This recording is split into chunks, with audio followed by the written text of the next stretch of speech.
Hi everyone, I'm LC May alongside Kevin Connell from Tide991.com. Alabama heads to Athens this weekend to take on Georgia between the hedges. Now, you can't break down this game without mentioning the name Nick Chubb. You just can't do it. So Kevin, how has Alabama been preparing for Nick Chubb this weekend?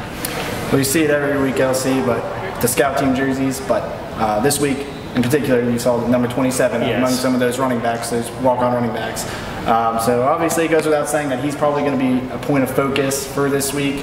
But you look at his stats and it's not hard to see why. I mean, he's fifth in the nation in rushing yards with 599, bunch of touchdowns, and this is actually he's going for tying the record with Herschel Walker for consecutive 100-yard rushing game, the Georgia record for 13. So in every game that he's ever started, going back to last year, he's never rushed for less than 100 yards, which is pretty impressive. That is impressive. So, but on the other side, Alabama, they're one of the better run defenses, led by Reggie Ragland, and that's an awesome defensive line that they have.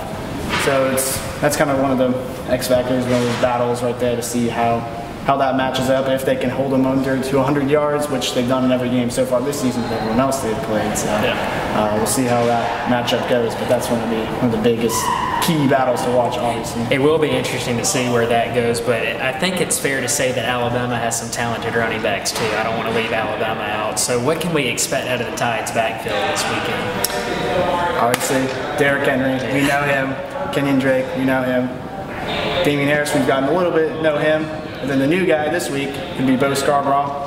That's the guy that he's a freshman, supposed to play here last year. Now, after a lot of suspension, injury, he's finally going to be eligible to play this week for the first time.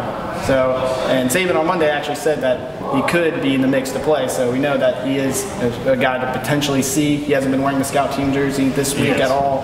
So, but actually one thing that's interesting, not maybe a running back he'll play, but he also could be an H-back. We saw him a little bit today in the practice lining up as an H-back. So maybe he'll work a little bit as a running back later in the game, get a few carries here and there, but also as an H-back. So that's something just to look out for. And just a versatile guy, so we can see how that works out in the mismatch with Georgia. He's a man of many talents. He can play multiple positions. Well, I'm LC May, reminding you to subscribe to the YouTube channel at Tide991 for more exclusive Alabama content.